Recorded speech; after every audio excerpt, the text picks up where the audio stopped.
I was touring a construction site the other day. There was like a house that was being built. And as I'm going through it, the workers are working on different parts of the house. And you look at a house and it's so complicated to build a house. It is unbelievably complicated. And it's a lot of work. It's like heavy lifting. And it just kind of blew my mind that these people basically got paid less than someone who's sipping coffee and writing code a couple hours a day. But at the same time, you have to realize that what they're doing is permission leverage, right? It's a lot of labor involved. It's sort of well known how to do that. So the creative side of it is mostly gone. It's mostly just execution. And it's only a matter of time before they get replaced by machines and robots. Obviously, some trades go sooner than others. And they don't really get replaced, they get augmented so they can build more houses, etc. But someone who has permissionless leverage, like someone who knows how to code, or someone who's fast in their feet and good at podcasting or clubhousing or Twitter or whatever social media, just has infinite permissionless leverage compared to one of these people, and they get to exercise creativity. So even though what they're doing seems more fun and less effort, they're actually going to be rewarded much more for it in the marketplace. I think what's interesting more so on Clubhouse than how quickly you can accrue followers is the depth of affinity you accrue them at. So there's this notion of like layers of multimedia. So if I send a tweet, it's purely text. People kind of remember the tweet, less so associated with who said it. But if I'm now on Clubhouse, I'm associating my voice and my personality inseparably from the content of my words.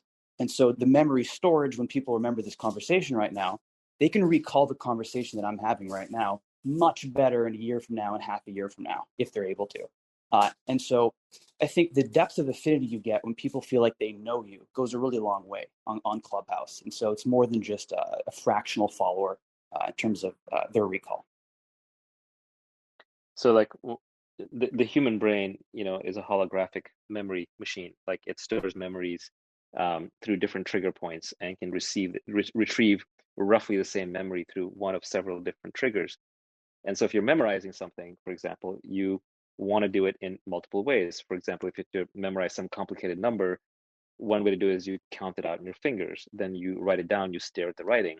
Then maybe you type it out and you stare at the typing. Then maybe you say it out loud to yourself a bunch of times. And that sort of helps you build a memory around it. You could even build what's called a memory castle, which is like this mental construct where you walk around your fake little castle and putting the numbers or letters in different places and having a visual 3D representation. So the same way, if you are building a message, you're building media or messaging or a brand online, it's better if you approach it multimodally. If people get to see your short form writing, like on Twitter, they get to read a blog post from you once in a while, they get to hear a podcast, they get to hear you in Clubhouse, they get to see you on YouTube. Every single one of those things is going to reinforce your message in a slightly different way. One of the weird things about being a so-called public intellectual, and I really don't want to be that thing, whatever that is, but is that you can say the same thing over and over and over and over again. And if you say it just slightly differently, most people will be quite interested because it's helping them see it from different angles, helping them remember it. Of course, there's always a few people who'll be like, oh, he's just repeating himself. But then those cynics and critics are everywhere. But I do think that there's something to multimodal messaging if you really want to get a message out. The multimodal messaging also introduces a much tighter empathy feedback loop. So when people can in real time hear how you're reacting to their potential attack, it re-triggers that in-person idea, that in-person notion rather, of like, oh wait, I'm actually being too aggressive, too confrontational. So I think when you close that loop, it also just increases empathy. And it's like a shortcut. This medium over text is a shortcut for building affinity and empathy and recall. And then if you go one level higher, you have video, which I think is probably the long form video is basically the pinnacle of, okay, 2 hours listening to someone on Joe Rogan. I feel like I know this person much better than, seeing Naval say purely via his tweets for 2 years. Well, and the highest form of that is just in person. Oh, sorry. Go, Sweden. Go ahead, Sahil. Well, the ultimate form of this is just in person, right? Like the ideal way to build an audience is one by one in person, like Jesus did. So I just think it's like all of technology, like the path of technology is basically making it more and more permissionless. Like it's basically just increasing permissionless leverage, which is just the idea that you should be able to do anything you want, whatever you want, whenever you want, right? That's just permissionless. Like when you're talking about building a house, you should be able to just like move your hands and like the house should just appear out of thin air. That would be ideal. That would be permissionless leverage, but you can't do that yet. And that's what, it's just getting easier. Like it's sort of another way to predict the future. Like why is Clubhouse a thing? It's like, well, eventually humans want higher fidelity ways to communicate with each other at scale. We want to have that in-person conversation. At some point, it will be in VR, it'll be, it'll feel like reality, or whatever, sci-fi sort of stuff. But that's sort of the eventual, it seems like, we either blow ourselves up or that is an eventuality. Well, That's sometimes what we want. it's good to look at an absurd endpoint of something as a thought exercise, just to kind of understand what the point means. So like the absurd endpoint of leverage, and sorry if I'm repeating myself, for those of you who hate it when I repeat myself, but it's omniscience is omnipotence. So if you know everything, then you are also all powerful as a consequence. If you knew exactly what particle to push or what grain of sand to flick in which direction, you knew how that would what the repercussions of that would be all the way down the line, you wouldn't need to do anything. You could literally just wave your hand, and then the particles would collide in the right way, and the right things would happen. In complexity theory, it's called the butterfly effect. But if you had knowledge over that, now that of course is impossible for any finite creature, so we don't have that level of omnipotence. But at some absurd level, knowledge is power, and pure knowledge is the ultimate form of leverage. So all leverage basically tends towards knowledge. So this is kind of why I also believe that success in anything is just a byproduct of learning, and learning is just a byproduct of curiosity. So ultimately, if you are curious about something, you will be successful at it. And the more curious you are about it, the more successful you will be at it. So if your overwhelming desire is to figure out how to make money and how that works, then you'll make money. If your overwhelming desire is to figure out how or why people are happy and how to be happy, you'll be happy. But it's got to be kind of your overwhelming thing. So learning knowledge literally is power, but the mechanism through which it achieves power is through leverage.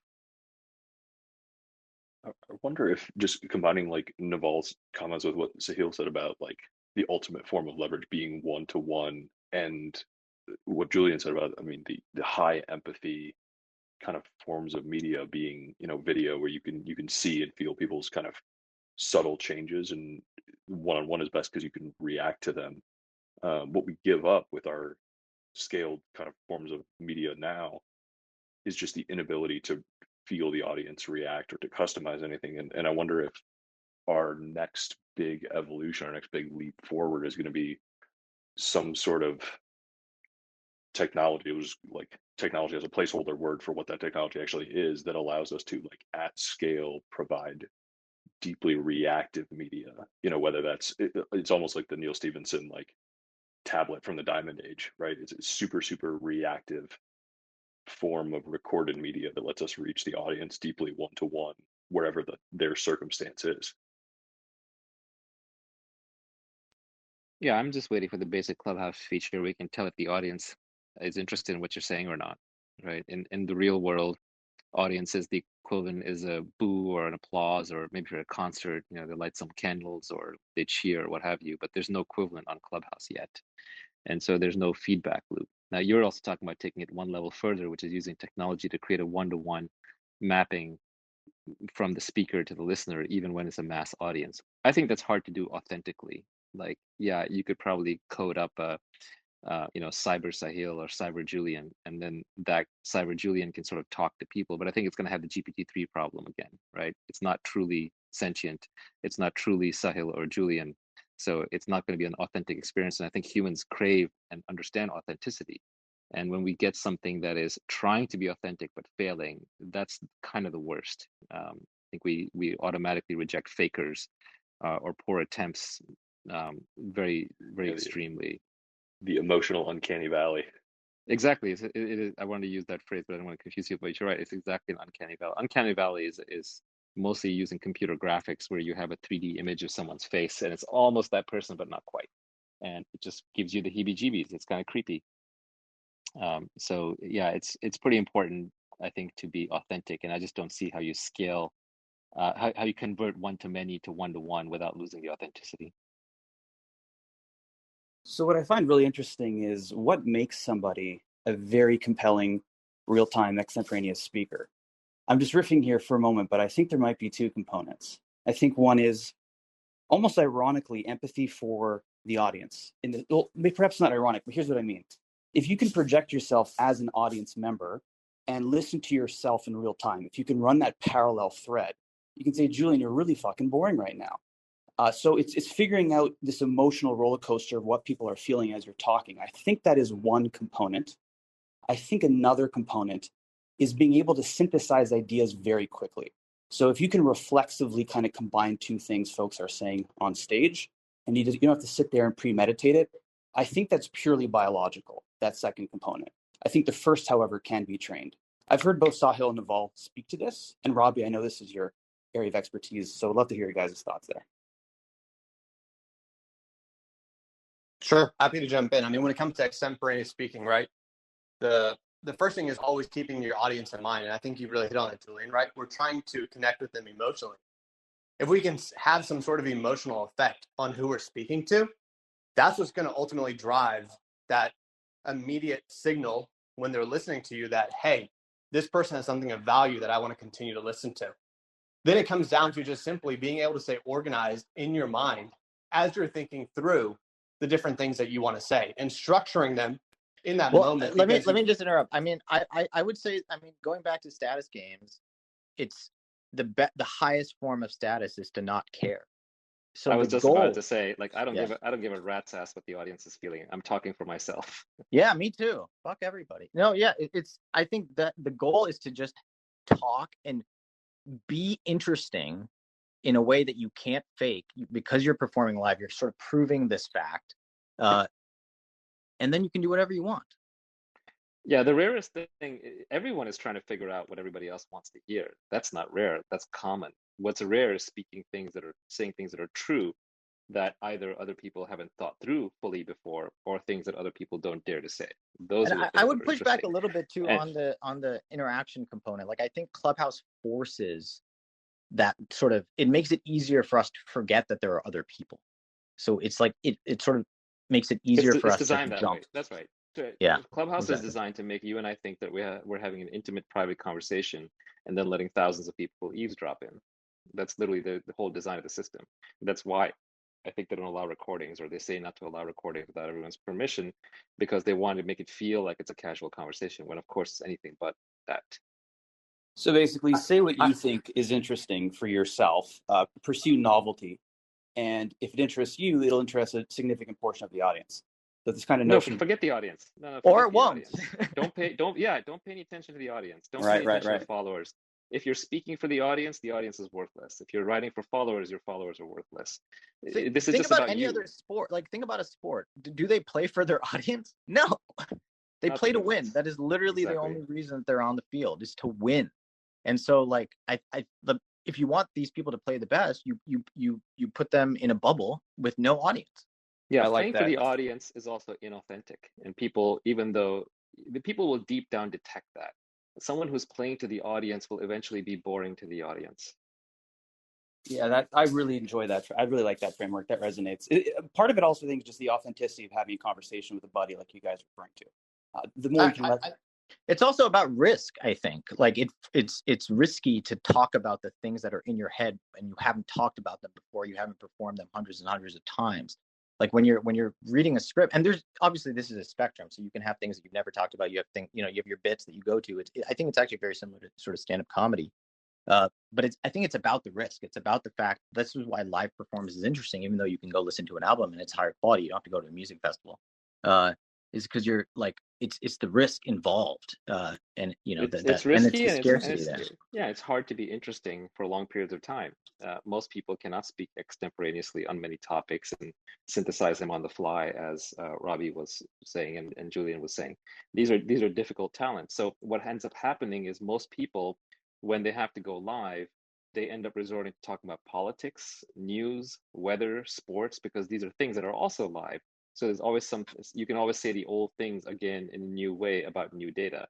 So talk radio tends to degenerate into those categories. But now, if you get out of those categories, what remains? If you want someone to just talk extemporaneously live, there are very, very few people who can do that for long periods of time and stay interesting, right? Most of the few remaining ones you'll find are in comedy, and even those are heavily rehearsed, right? A good comedian rehearses their jokes over and over. but a good comedian is a good speaker. They're witty. What are they doing? They're telling the truth, the uncomfortable truth, in a way that they can get away with it, right? They're showing how to be brave in front of an audience and not get, hit by the mob. It's a classic role of the jester. And so, it's hard to be interesting for long periods of time, and most people can't do it. So you end up with professional comedians being the very small class that can do it. Now, so if you look at talk radio, there's a Howard Sterns of the world, which are basically comedians. And Joe Rogan, right? There's the news people of the world, very often in extreme politics, right? So they always something new to talk about. Rush Limbaugh, who just recently passed away, was one of these characters. Or you have sportscasters. But outside of that, talk radio is really tough. So how's Clubhouse trying to tackle that? Well, one thing Clubhouse does is it throws multiple people in a room, right? Second is it's unscheduled. Like, I don't have a Naval show. I don't have to show up at a specific time and always perform. I can leave when I'm bored, or I can turn over the heavy lifting to Sahil or to somebody else. Sahil actually called me into this room, which is why I'm here. And so there are ways to kind of mitigate the issue. Status game. That was a status game right there. It was. Sahil was getting winded. He was exhausted. This format is hilarious because the moment I come in, my followers get notified.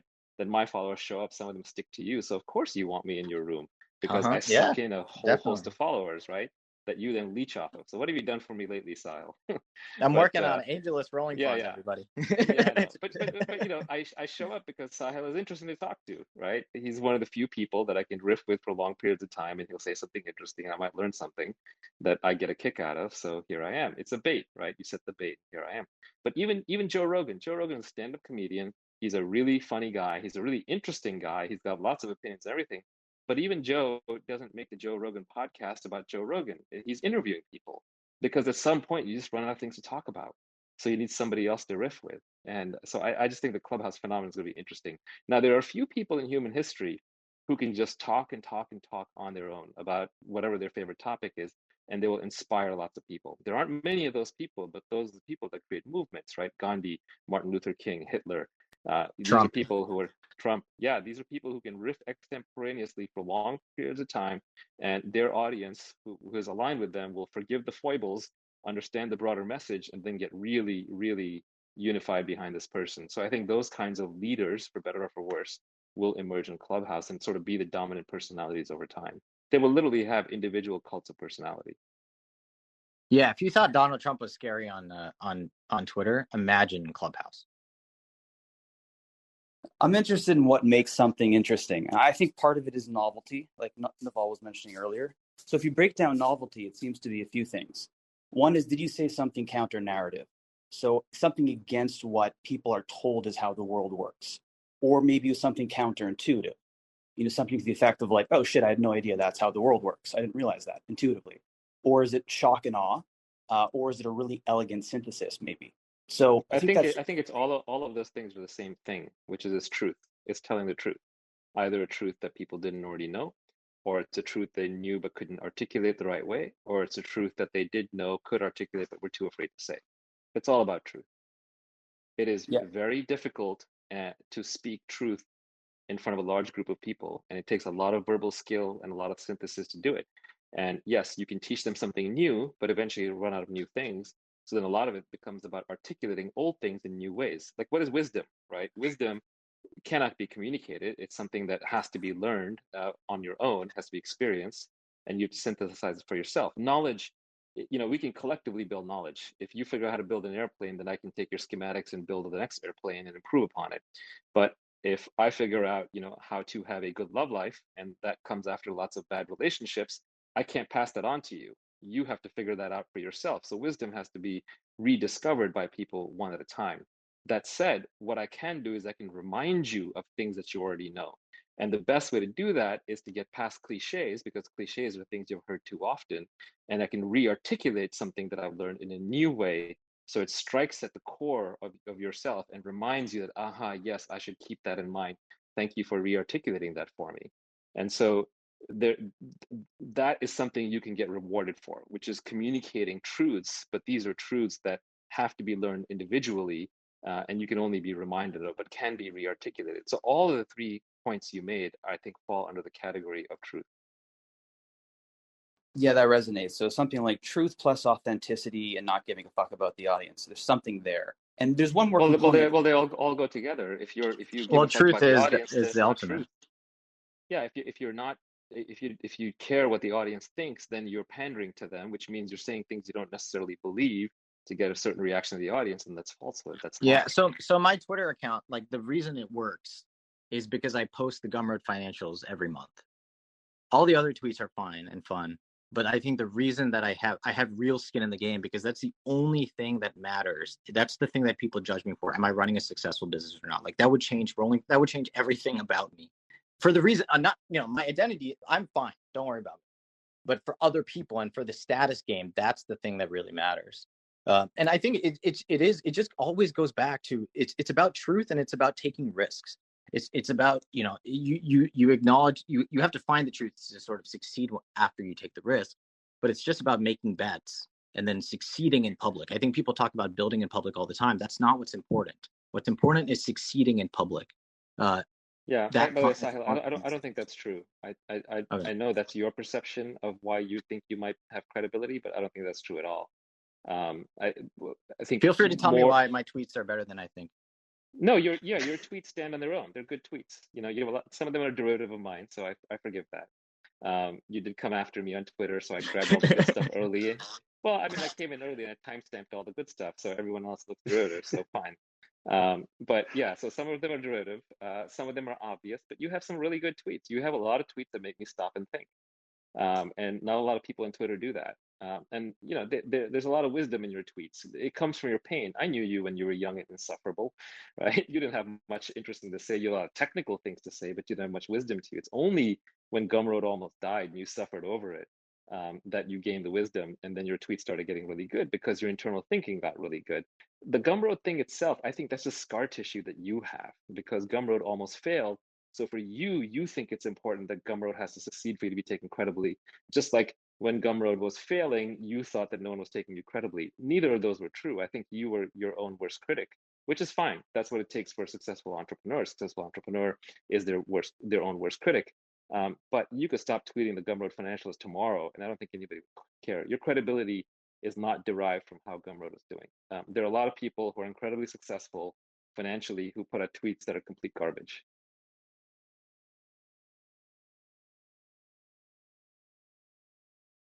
That's the shortest bio I've ever written. Sorry, what's that? What's the shortest bio? I was making a joke, just like that was a better bio than anything else. Oh yeah, no, I mean, yeah, bios. I mean, it's difficult because like the answer is it's like it's simple. We know what we need to do to be successful in all of the different fields. We know how to be a good writer, write a lot. We know how to be a good startup person, like find customers, understand them, solve a problem, build a product. These things are just hard. And so we look for like, oh, maybe these other things matter, but like we all kind of know what matters. Like we kind of know what's necessary in order to succeed in many different pursuits. It's just like everyone knows how to have a six pack. Everyone knows how to get ripped. that information's been out there for a long time. So what we really want is we want people to just show that they've actually done it. They've put in the work and the time. They've taken the risk. They've got to the truth of what makes someone healthy, what actually works, and then their output is just evidence that they got to the truth. And that's sort of the you don't want a sick doctor or a fat trainer or my favorite is these life coaches whose own lives are in shambles, or these executive coaches who have never built a business. The unfortunate part is like a truly great executive coach should have built a successful business, and those people are generally unhireable or they're extremely expensive. Of course, all the people selling get rich quick advice, for $20, like that's all complete nonsense. All the people giving you stock tips or crypto tips on Twitter, complete nonsense. These are all fake signals. It's surprising to me actually how many people fall for them. It's kind of sad. Why do you think people fall for them? Is it just like at sort of each tier of the game, like of each status tier, there's sort of like it actually makes sense to play the status game to get to the top to kind of get to the next phase, or how do you think about that? Well, there's some amount of unfakable knowledge or unbuyable knowledge. There's some things that just cannot be purchased in the market, right? So what can't be purchased in the market? I would tweet about this that I often refer back to myself, which is a fit body, a calm mind, and a house full of love. These things cannot be bought. They must be earned. And so those three things are things that you are unfakeable signals. You have to go and get them yourself, regardless of how much money you have. And we're used to kind of getting everything in our lives with money, even though we can't get those three things. There's actually a fourth one that's a little more subtle, which is important, which I would just call kind of, I don't have a good name for it, but it's sort of just knowledge about how to like deal with situations. You can't necessarily buy that judgment. Let's call it judgment, right? So let's say that, for example, that you are, like this happened to a friend of mine recently. He broke his ankle, okay, and he has to decide whether or not to get surgery. And of course, if he goes to the surgeons, they all say, yeah, you need surgery. And if he goes to non-surgeon doctors or people who are doing yoga or massages, they'll say, well, massages are good for you, or yoga will fix you. So and he has a short period of time to figure out whether or not to get the surgery before his ankle could potentially repair, heal in a way that's catastrophic for the long term. So no amount of money will help him make this decision because he's not an expert in ankles himself. So he has to figure out who to trust. And it's the who to trust problem that is the core problem. It's like, for example, if you're president of the United States and you're in the country and the NSA comes up to you and says, Russia's about to attack us, we need to sneak attack them first. And the CIA comes in and says, no, actually, this is a fake signal. Don't listen to the NSA. Like, how is the president going to know, right? He doesn't, because he doesn't have his own core expertise in the topic. So it becomes a very difficult situation. So there's certain kinds of knowledge and judgment that just cannot be bought with any amount of money. You just have to figure it out. You have to figure out who to trust. It's the picking experts problem. So anyway, those four things, which is knowledge that helps you make decisions, aka judgment, plus a healthy body, plus a calm mind, plus a loving household. These things you just have to work at them. And so the one remaining thing, which is money, is the universal adapter, right? That money can solve pretty much every other problem.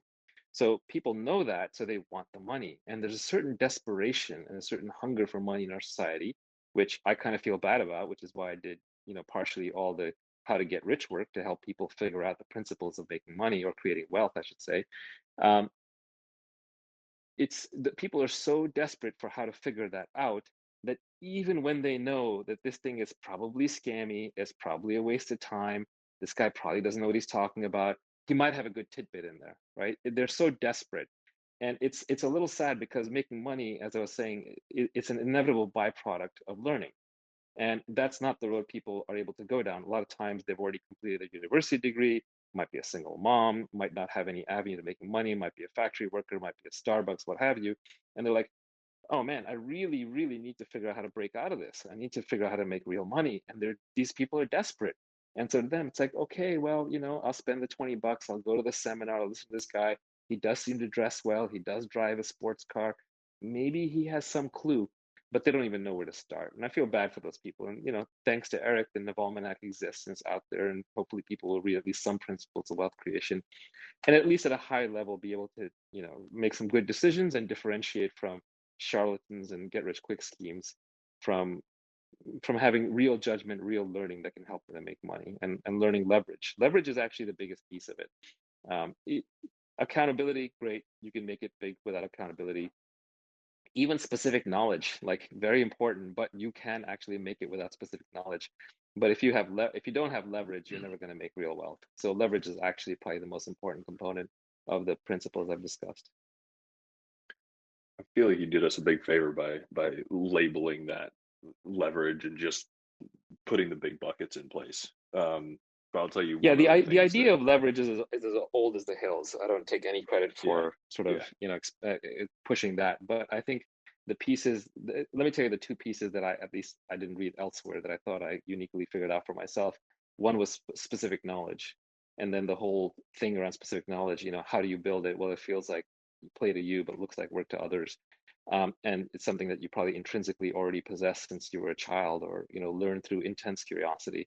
The second piece is permissionless leverage, which is obvious. I mean, it has no marginal cost of replication for these products, which is breaking it out as the newest form of leverage and using that whenever possible. I like to think that those were kind of at least somewhat unique improvements upon the leverage framework. Yeah, I mean, I think we're still seeing the results of that, especially the permissionless leverage piece. Like that is just dominating the results of the world. And that snowball, that cascading effect that like that Well, new type of it's leverage is having is still you playing you out. want to be early too. Like leverage, over time, leverage gets proliferated. Like leverage spreads. It's kind of like profitability economics, right? Yeah. Like it The sort of levered tends get more to leverage. zero. Yeah. So ultimately, people find out, the word spreads, and so a simple way to find leverage is to just go where very few people are. Like a gold rush is literally this, right? Like Naval went here with all his amazing tweets, and now I'm like stuck with like the scraps. So your Clubhouse is a great example of this. Like, go to a new social platform. There's less, people have less residual followers. You can prove yourself as interesting earlier. Obviously, you have to find the right platform for you. It's not, it's not just like the newest one. I'm sorry to tell you, Sahil, but I beat you to this one too. So I know. sorry. Third time's a charm. One of the things that haunted me the most on like Naval on your topic from sort of the hucksters get rich quick scheme was something you said in the book that's like the penalty for greed is that your desire for more money is delivered as soon as you earn some money, and that it's just so hard to not want that next increment, and every individual win makes you want and keep striving for that next one. And I feel like that is probably a huge contributor to kind of the like how those get rich quickers continue to proliferate.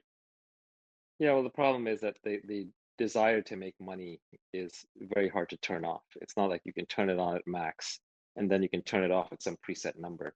And that desire to make money will keep you relatively unhappy and keep you from enjoying your money. There's nothing so common, and unfortunately, most of the people that I know who are in this category are like that. There's nothing so common as the unhappy billionaire. You find these incredibly wealthy people, but their personal lives are underdeveloped, and they themselves are sort of just repeating what they did that got them here, and they aren't necessarily becoming any happier. And they're not necessarily unhappy, or they wouldn't characterize it as such, but they fall into one of those traps of like, well, that's just the kind of person I am, and I'm not meant to be happy, or happiness is for fools, or blah blah blah, or how do you define happiness anyway? Whenever you see any of those defensive postures, the person's basically not happy. It's like if you ask someone like, if you ask a child, like, are you happy, a young child, they'll usually just tell you yes, or they're just too busy being happy for you to even discuss it with them. But there's a certain kind of person who, when you ask them, are you happy? They'll say, well, I don't believe in happiness. Or what does happiness mean? Or define happiness, her, right? That they might as well just say, yeah, I'm unhappy, right? And it doesn't have to be an extreme thing. Happiness doesn't mean that you're running around with a smile on your face all the time. It just means that you're relatively content with your life. Your day-to-day experience of life is highly positive, and you're happy to continue it, and it's not too dependent upon external circumstances. Well, if you got there through an unrelenting desire for money, believe me, there's no number that's going to turn off at. That's a scorecard that just doesn't stop. And so excessive greed, excessive not being defined in societal metric, but just being defined on a personal metric, it occupies your mind constantly. And I'm not speaking this as some holier than thou sage that has conquered this. I'm speaking this as a victim of this, which is no matter how much money I make, it's never enough. It always occupies my mind. And it's always a constant source of anxiety. I can't turn it off. That's why I'm the wealth creation guy, because I obsessed over it. And that obsession is hard to get rid of. And all I can kind of do is acknowledge, like, okay, this is the mental disease that I have. And I just kind of have to deal with it. And maybe eventually I'll realize that the cost of the disease is too high and I'll drop it. But until then, I'm resigned to living with it. So there's not ever a point that you consciously made a decision to reprioritize like what you were going after in life. Yeah, I don't do a lot of conscious planning, or if I do, it sort of falls apart anyway. I just find life is a lot better if it's lived spontaneously. Obviously, I have that luxury now, so I can do that. But I read some tweet today. Someone was basically saying, like, if you had all the money in the world, and if you had traveled to all the places you would want to travel to, what would you do with your life? And I reflected on it for a second. It's like, yeah, it's basically what I'm already doing with my life. So by every possible definition, I have enough, and yet, and yet, and yet. There was a day a couple of months back where I was sitting on a beach, and it was a beautiful beach, Caribbean style, not actually in the Caribbean, but powder white sand, and beautiful warm ocean. And I'm sitting there, there's a nice breeze, and there's a sunset, and I'm just kind of hanging out there, and everything was perfect with the world, right? And this is the point where I, as the author, am supposed to have some epiphany about how great life is and how I should be grateful. But that's not what happened. Instead, I realized actually the thoughts that are going through my head, my mood, the quality of my life is exactly the same as when I'm sitting in my living room or when I'm sitting in my bedroom and on my iPad, or I'm just meditating, or I'm just walking around, or I'm just looking out the window, or I'm talking to somebody. It was no better and no worse. Being in this highly privileged position didn't really, in the situation, didn't actually change anything. So it really is true that your worldview is your world. It's just a single player game going on inside your head. There can be, for example, 5 of us are here talking tonight, and we're all having roughly the same experience. We're staring at our phone, and we're engaging in a conversation in Clubhouse. And I assume that all of us are relatively warm and clothed and fed and comfortable. Yet the internal quality of our minds and lives is completely different. You can have 2 people walking down the street. One's really happy, one's really unhappy, but they're actually in the same physical environment having roughly the same experience. So it's really all about mindset and mind control. If your mind is out of whack, your life is out of whack. I don't know where I was going with this, but it's all an internal game. It's all single player. And yeah, making more money beyond a very early point doesn't actually change anything in your mindset. You know, there's definitely a threshold where you need to get to where you're relatively comfortable. And there are multiple checkpoints. Like obviously, if you don't have to show up to work anymore, if you're semi-retired, either because you're doing something you love or because you made enough money, or just because that's how you live your life and you just chose to live without money and you know, even without doing work, which is perfectly valid, then you have a lot of flexibility, and it gives you another improvement point in your life. Um, I do think people underestimate how much misery schedules bring to your life. Like I see a lot of very successful, wealthy people who just have busy calendars, and sometimes I get guilty of it too, and I fill up my calendar. But there's nothing that brings me as much joy and happiness as an empty calendar, where you can just be spontaneous with your day. Doesn't mean you don't do anything, but you just do the things that are important and that you want to do, as opposed to be going through a day of obligation. Yeah, I think that's a good like intermediate threshold. Daniel Vassallo was on here earlier, and he said like kind of something similar. He's like, I basically rearranged my life priorities as soon as I realized that I could have all my time back and not change too much about my materials. Yeah, I say basically like you want 100% free time. That's the goal. It's like 24 hours of free time a day. And once you have that, then you have time. So then you can start spending that time towards and all of the other things you might want to do. But I think a shared goal for almost everybody is to basically have 24 hours of free time a day. Like that seems reasonable.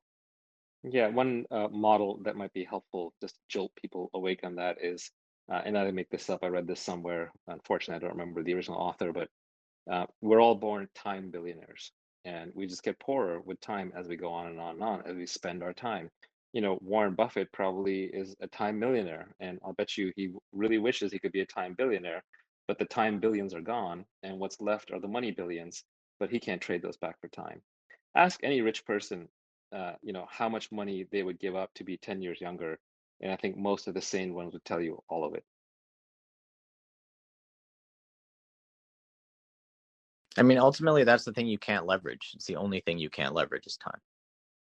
Well, I guess that's a question is like, at what point do you stop focusing on leverage is, I think, the answer to like, are you trying to do more and more and more and more, or are you trying to stay steady with less Well, time I think and, it's and like get your time back? being fit, you know, like I think the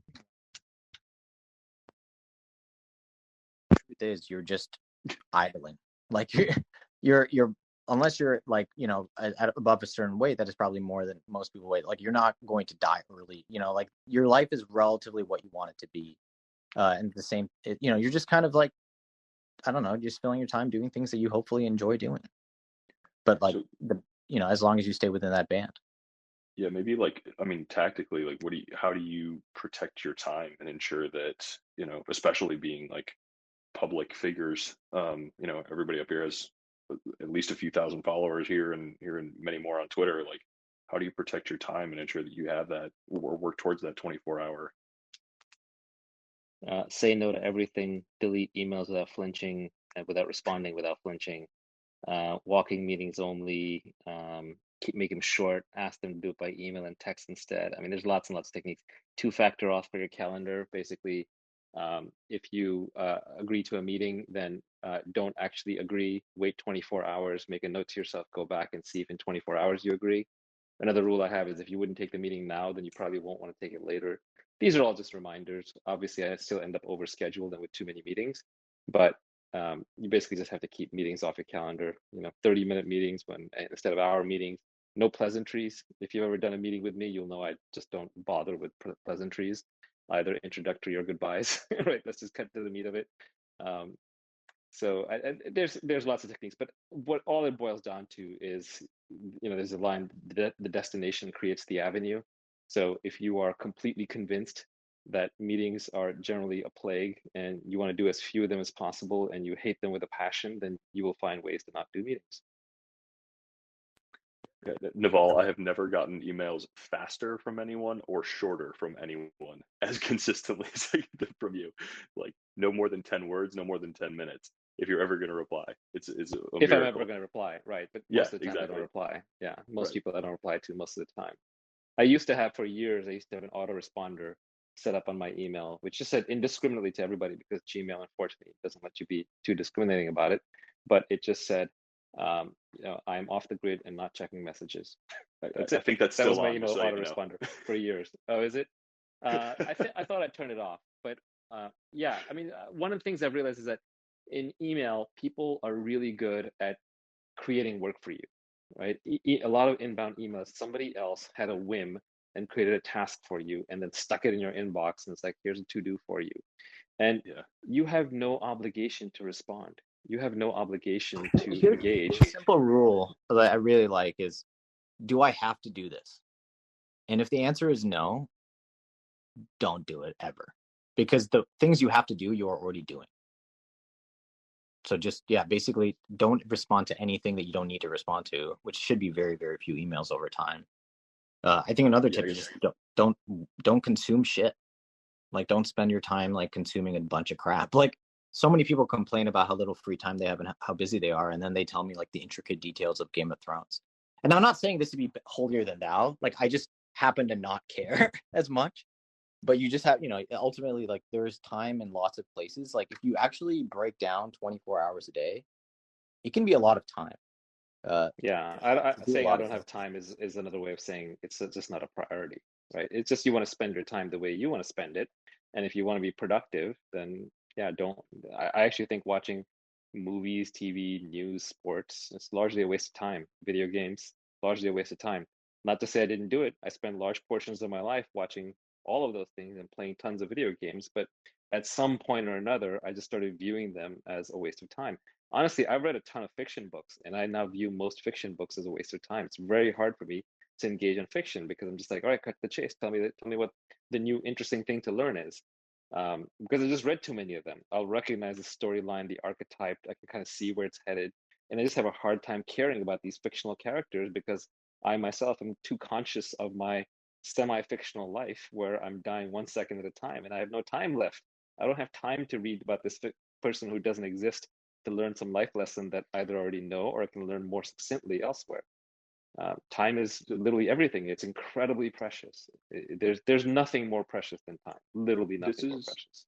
This is maybe a weird question for like anybody but you, but like you have, at least financially, like total control over your time, right? And no obligations necessarily, and it sounds like not a preference for a lot of like, not infinite appetite for recreation or fiction. It's like, and a deep appreciation for what that time is. I've heard you say that like a number of times, and it resonates. And I like, but what do you do with this time, like, that's so precious? Clubhouse. Whatever I feel like in that moment.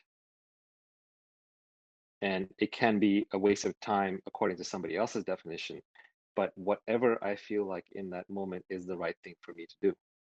And that's what I aspire to. I'm not saying that's where I am most of the time, but that is what I aspire to. And most of my desires are fairly mundane. It's play with the kids. It might be go make an investment. It might be brainstorm some startup. It might be, You learn something new. It might be read a book. It might be go for a run. It's all the same stuff everybody else does.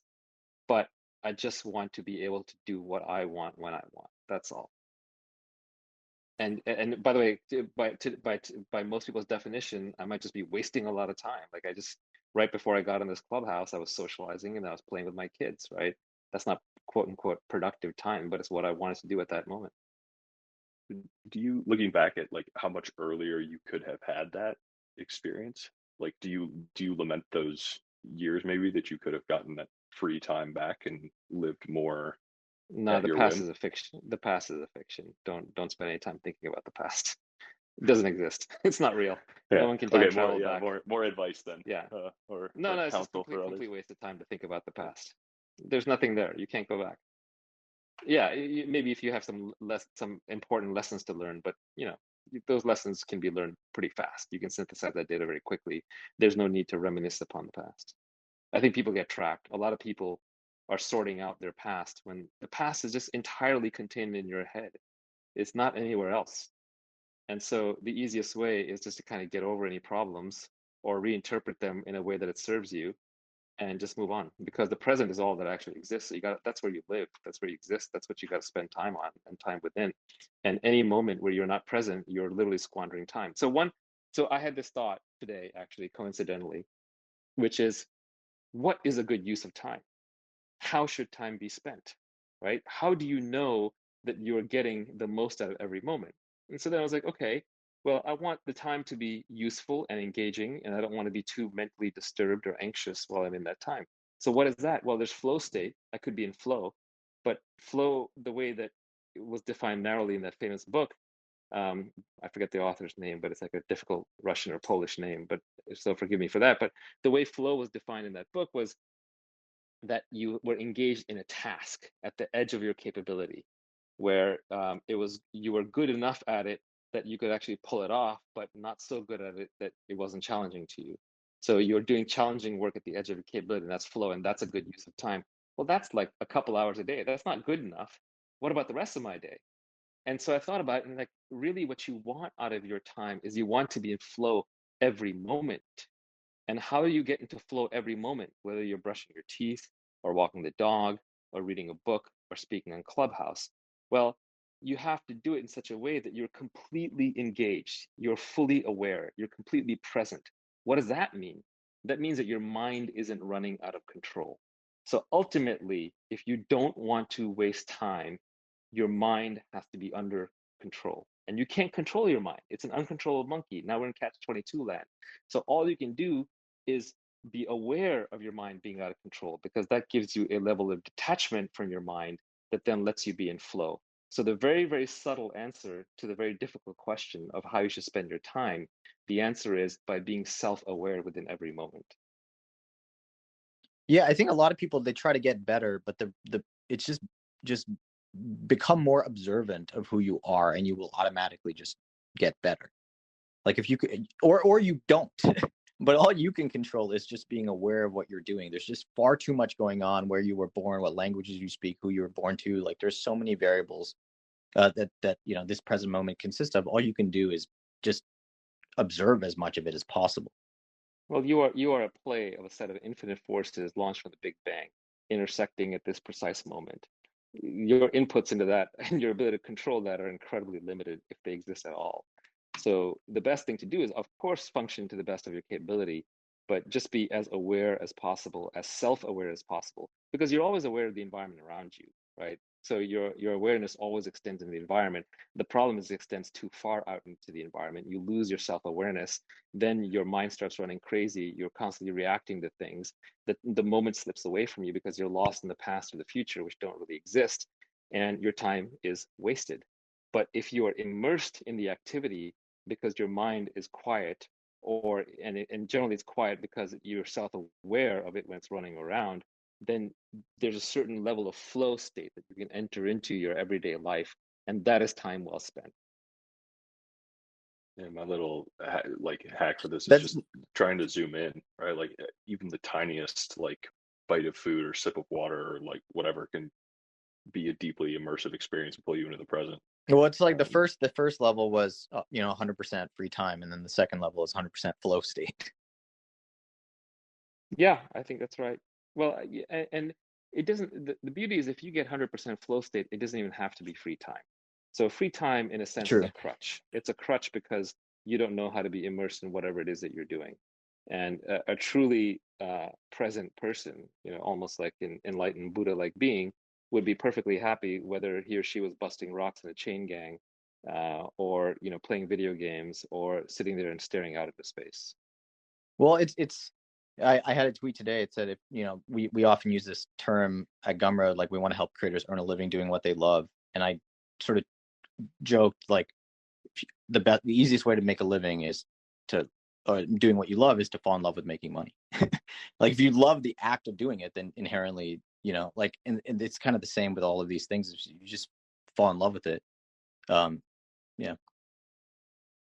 Yeah, I mean, so what you're basically saying there then is fall in love with life itself, which is hard for most people to do. It's not easy. So you either make life better so that you fall in love with it, or you become okay with falling in love with what you currently have. Like both, I think sort of, and I think life is like basically both of those things for everybody to some degree.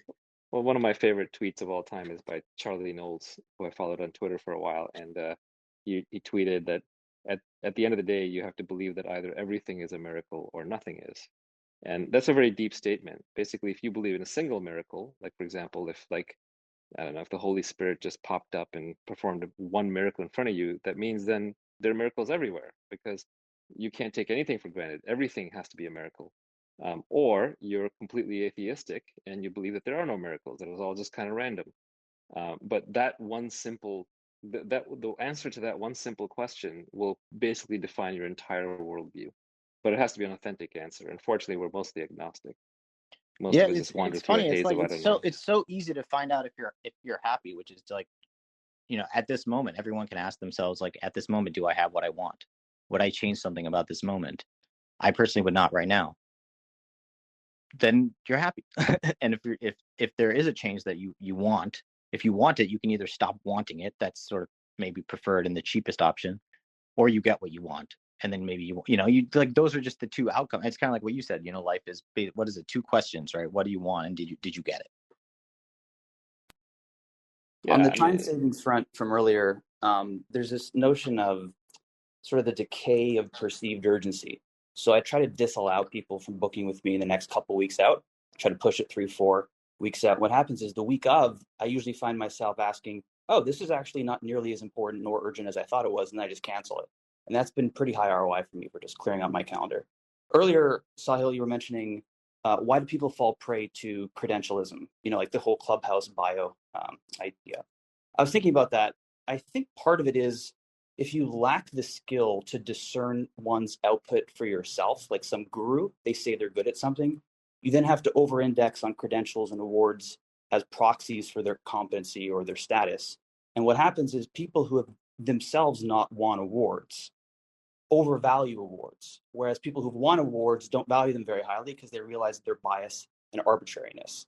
And so you're kind of stuck in this rut of, I think the best way to get out of it is essentially to build the taste or the find the agency to determine for yourself one's competency if you're going to pay attention to them. Yeah, I was reading Jed McKenna recently, and he had this great line, which is like, there's no, like, the concept of wrongness is wrong. There's no concept, like, there's nothing is wrong. The universe just is. It's fucking weird, but it just is. well, yeah, it all boils down to subjectivity. From the perspective of a single observer, things can be right or wrong, but on an objective, universe-wide basis, there's no such thing as right or wrong. But of course, if you believe, which I think most of us do, that you're a single instance animal in a specific location at a specific time, then you do need to have a concept of right and wrong to function. Jed McKenna, for those of you who read him, he doesn't believe that. He believes that he's the entire universe. He's consciousness itself. And so therefore to him, it's clear that there is no such thing as right or wrong because he's trying to be completely objective. It's a God's eye view upon humanity, which I don't think most of us have. But is that something like worth attaining? Or if you want it, I guess. If it makes you happy to get, then fine. It's not the question of whether it's worth attaining or not. It's a question of, is it true or not? Are you awareness itself, or are you a single instance of that awareness in a simian body? So it's a question of truth. If wanting it is sort of silly because Jed himself doesn't believe he exists. Now we're getting pretty existential here, but you have to have read this character to know what we're talking about. But Jed doesn't believe that there is a person named Jed McKenna who's like a real being. And so there's no one there to go get that, to go attain that, right? Enlightenment is a booby prize. It's realizing you don't exist and that you are just raw awareness and nothing else. So there's no way to want it, because the thing that wants it, the you that wants it, disappears upon getting there, or disappears upon the realization, I should say. It's ego suicide, not for everybody. I mean, that is kind of flow state, right? Like, I think flow state is like sort of temporary ego suicide, ego death. That's right. Yeah, your mind goes away for a bit. It really helps if you don't care about your own survival, though, because it's very hard to figure out how you would really accept such a state and still be, I mean, you'd be basically functional, but whether you would be long range planning functional or not is a different story. Yeah, I mean, that is something I've thought about, is like, is there some, like, there's always going to be some latent amount of suffering, life is suffering. Like, you just can't get rid of that, right? You can't get rid of suffering until you get rid of joy either, right? They're just opposite sides of the same coin. If you didn't define one event as joyous, then you wouldn't define another event as suffering, right? It's like every time you create a friend, you create the basis for an enemy. So it's just the game that we're all playing. I mean, that's the life you got to live, ups and downs, lefts and rights. That's what makes it interesting. Otherwise, as Jed McKenna says, it's just, he also says enlightenment is a booby price. It's nothing forever. That doesn't sound that compelling to me. But if it's a truth, it's the truth, right? He got there because he was obsessed with truth seeking and not necessarily with what was better for him or worse for him.